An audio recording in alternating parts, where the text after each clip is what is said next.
Good evening, everyone. Welcome to NTD Tonight. I'm David Lamb, sitting in for David Zhang. Here's a preview of some of today's top stories. U.S. Representative Jim Jordan no longer a candidate for Speaker. 5 new Republicans have declared their bid for the seat. Senator LaFonza Butler says she's not seeking a full term in 2024. She's currently serving the remainder of the term left by the late Senator Dianne Feinstein. An arrest made in the illegal Chinese biolab that operated in California. More details about the operation coming up. First up, a third round of voting held today. Representative Jim Jordan again fails to secure the gavel. Republicans now drop Jordan as their Speaker nominee, following a secret ballot vote. The full House convened Friday morning, and Representative Jim Jordan won 194 votes. The number of Republicans voting against Jordan grew to 25. Republicans also vetoed a backup plan that would empower temporary Speaker Patrick McHenry. Representative Marjorie Taylor Greene told reporters they plan to hold a candidate forum on Monday night at 6:30 p.m. Eastern Time, adding that new candidates have until Sunday to declare their candidacy. As of Friday afternoon, 5 Republicans have already been confirmed as potential candidates for Speaker. They are Representatives Tom Emmer of Minnesota and Republican Majority Whip, Kevin Hern of Oklahoma and Republican Study Committee Chair, Austin Scott of Georgia, who challenged Jordan last time, Jack Bergman of Michigan, and a retired Marine Corps Lieutenant General, and Brian Donalds of Florida, and a member of the Freedom Caucus. House Democrats remain united in voting for Minority Leader Hakeem Jeffries. Without a Speaker, the House remains unable to proceed with other business. Now to the White House. President Biden gives his second Oval Office address since taking office. He makes a case for deeper U.S. involvement in the conflicts in the Middle East and Ukraine. The president says he would send an urgent funding request to Congress, which is expected to be roughly $100 billion over the next year. Biden hopes that combining all of these issues into one piece of legislation will help it with congressional approval, although Senate Republicans have asked him not to combine them. Here's a recap of Biden's address. I know these conflicts can seem far away, and it's natural to ask, why does this matter to America? So let me share with you why making sure Israel and Ukraine succeed is vital for America's national security. You know, history has taught us that when terrorists don't pay a price for their terror, when dictators don't pay a price for their aggression, they cause more chaos and death and more destruction. American leadership is what holds the world together. American alliances are what keep us, America, safe. American values are what make us a partner that other nations want to work with. To put all that at risk, if we walk away from Ukraine, if we turn our backs on Israel, it's just not worth it. That's why tomorrow I'm going to send to Congress an urgent budget request to fund America's national security needs, to support our critical partners, including Israel and Ukraine. Is a smart investment that's going to pay dividends for American security for generations. Help us keep American troops out of harm's way. Help us build a world that is safer, more peaceful, more prosperous for our children and grandchildren. Lawmakers are reacting to President Biden's address to the nation. Here's what some of them are saying. Our president has been just so strong. He just understands so well the relationship between the United States and Israel as our values partner, as our strategic partner. I think that he has handled all of this magnificently, as he did with Ukraine. He has been a great global leader. I was frustrated by this speech. Terrorists bombed our ally Israel, and we heard more about Ukraine than we did our ally Israel. And the package itself has more money for Ukraine than it does for Israel. I think we would be better off having a single focus on Israel. Biden's package would reportedly give around $60 billion to Ukraine. Another $14 billion would go to Israel. Meanwhile, Ohio Republican J.D. Vance also commented on the proposal package, saying Biden is, quote, using dead children in Israel to sell his disastrous Ukraine policy to skeptical Americans. They are not the same countries, they are not the same problems, end quote. Biden's aid package would also allocate money for humanitarian aid, U.S. efforts in the Indo-Pacific and the southern border. In total, it would come to around $100 billion. Newly appointed California Democratic Senator LaFonza Butler will not seek election to a full term in 2024. She avoids what would have been a costly and competitive race for the seat held for 3 decades by the late Dianne Feinstein. Senator LaFonza Butler, who Governor Gavin Newsom named earlier this month to complete Feinstein's remaining term, said in a statement she decided not to seek a full term after considering, quote, what kind of life I want to have. She says, knowing you can win a campaign doesn't always mean you should run a campaign. I know this will be a surprise to many because traditionally, we don't see those who have power let it go. It may not be the decision people expected, but it's the right one for me. Her candidacy would have complicated an already crowded race that includes several other prominent Democrats, U.S. Representatives Katie Porter, Adam Schiff, and Barbara Lee. On the Republican side, there's Steve Garvey, a former baseball MVP, Denise Gary Pandel, and Eric Early. We have to deregulate the economy. And one of the best ways that we can deregulate the economy is beginning to get rid of the bureaucracies that are controlling our lives in California. They have an Antifa ideology, can't stand our Constitution, don't care about law and order. And at the end of the day, as U.S. Senator, I will do everything I can to fight against that, to fight for all the people, we the people in this country. Butler, a Democratic insider and former labor leader, had never held public office before joining the Senate. Top actors have offered millions in the SAG-AFTRA Actors Union in hopes to bring an end to the months-long strike. The writer's strike ended earlier this month. Oscar winner George Clooney and other top Hollywood stars have offered $150 million to the SAG-AFTRA Actors Union as part of a proposal to end the actors' strike as it nears its 100th day. Their offer, confirmed by Clooney's spokesperson on Thursday, would provide the union an extra $150 million over 3 years and could help fund improved health benefits. This, when talks break down, everybody worries, right? It's worrisome. And by the way, there's IATSE is here, and they're worried because they've got a lot of members that have been, 100% unemployed. Clooney also said top stars would only collect residuals once lower-paid actors receive theirs. He believes top earners should pay more into the union. Members of SAG-AFTRA have been on strike since July. Talks between the union and the Alliance of Motion Picture and Television Producers broke down last week, dashing hopes for a quick resolution. And if we don't take control of this situation from these greedy megalomaniacs, we are all going to be in threat of losing our livelihoods. The strike will mark its 100th day on Saturday and has disrupted film and television production, leaving thousands of crew members without work as well as the actors. Hollywood's film and television writers drafted a new 3-year contract earlier this month, ending their 148-day work stoppage. An update on the illegal Chinese biolab that contained bacterial viruses such as SARS, COVID, and HIV. Authorities say they arrested the man connected with the operation.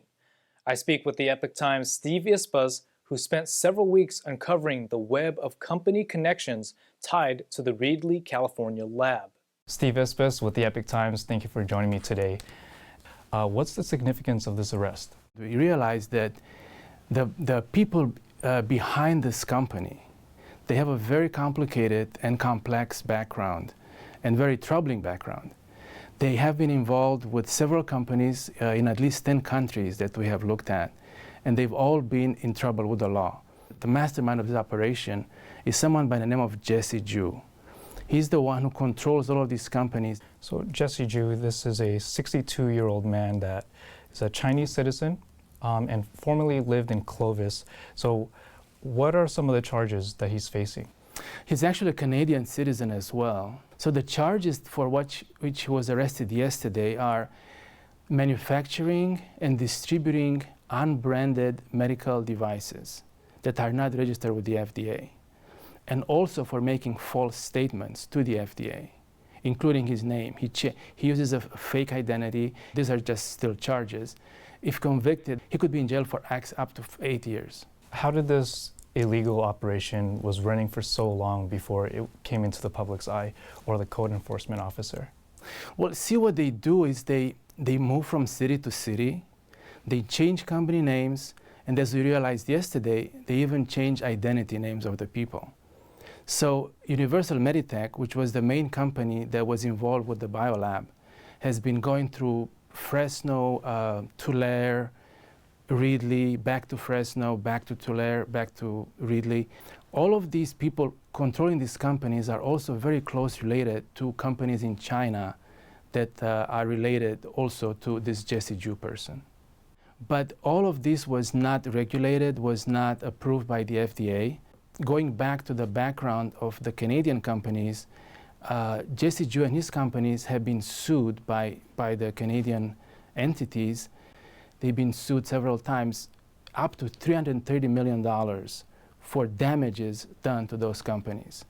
Now, he didn't pay a penny of that. He found ways around it and legal loopholes. Steve Espas with the Epic Times, thank you so much for joining me. Thank you for having me. We'll take a short break now, everybody, but here's a look at what we have for you when we come right back. More details revealed in the San Francisco Chinese consulate shooting. San Francisco police releases footage of the confrontation. A tragic car crash takes the lives of 4 university students. Southern California's Malibu community is mourning the loss. The U.S. Grand Prix is coming to Austin this weekend. Racer Max Verstappen hopes to celebrate a 50th win. Those stories and more coming up on NTD Tonight.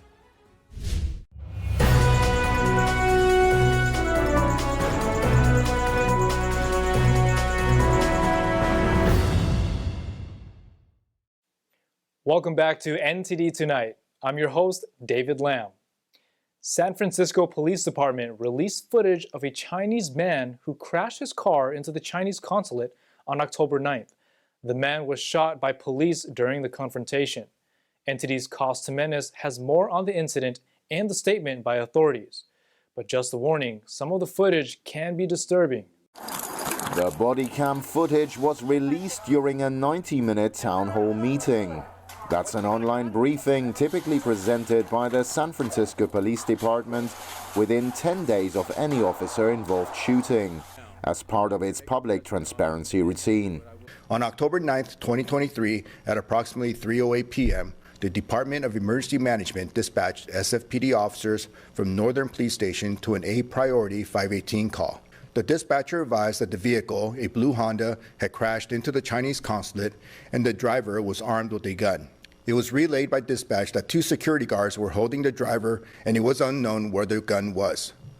One of the 911 callers told dispatch that the vehicle collision was intentional. The footage shows an officer moving towards the subject and uniformed security guards.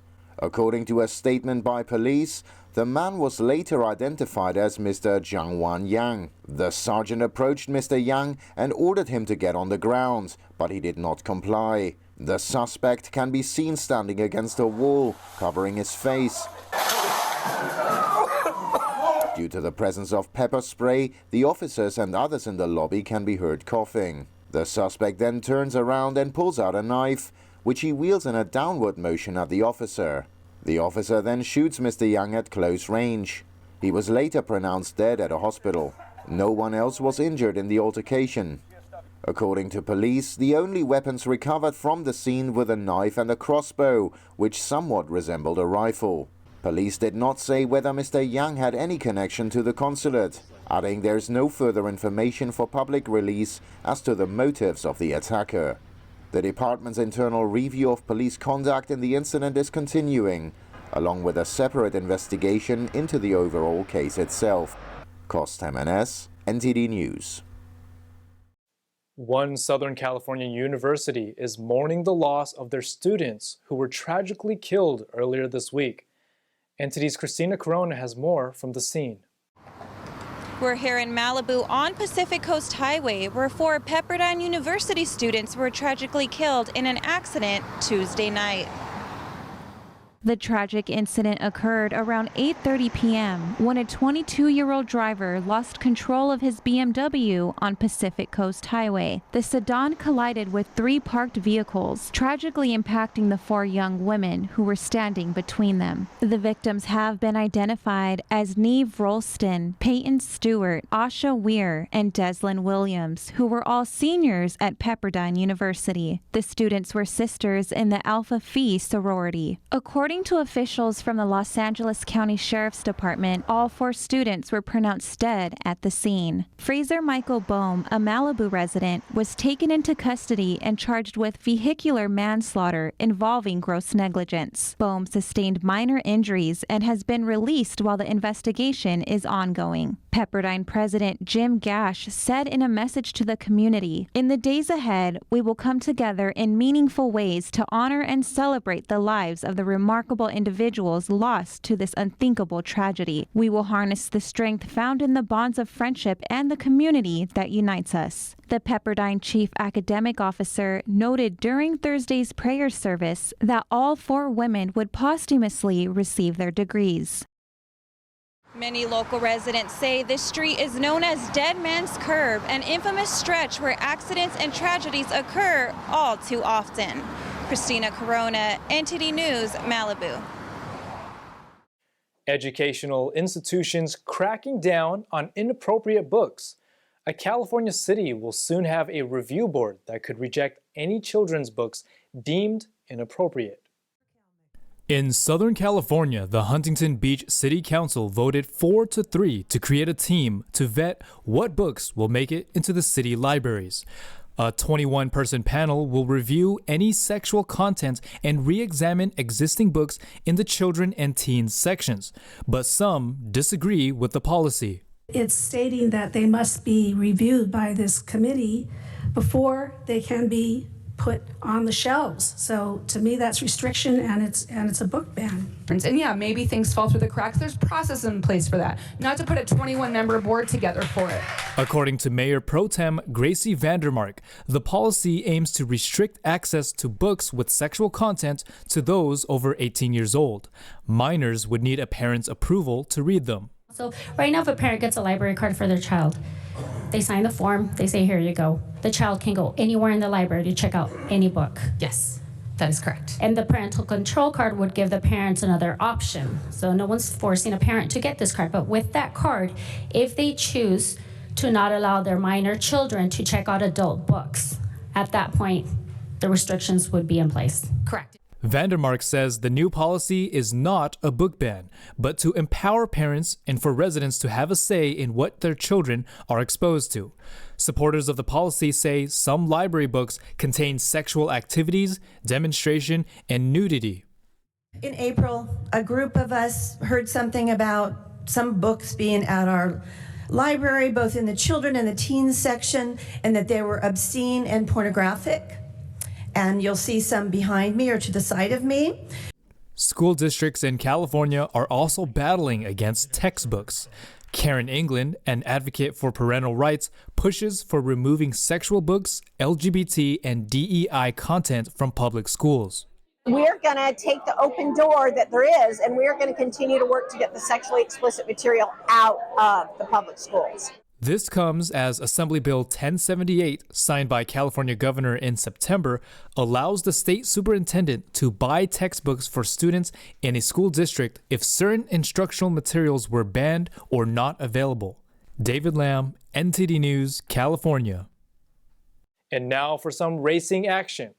NTD's Carlos Reyes has the latest on Max Verstappen's quest for his 50th racing win in Austin, Texas.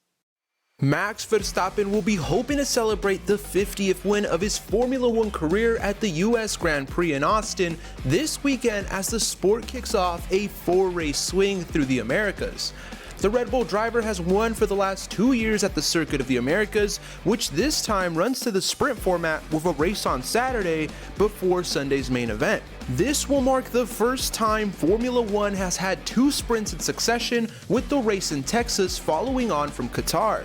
Verstappen took his 14th win in 17 races and clinched his 3rd world championship at the LaSalle circuit, and with the potential 50th win on the horizon, the 26-year-old said he is more focused on the weekend than the number 50.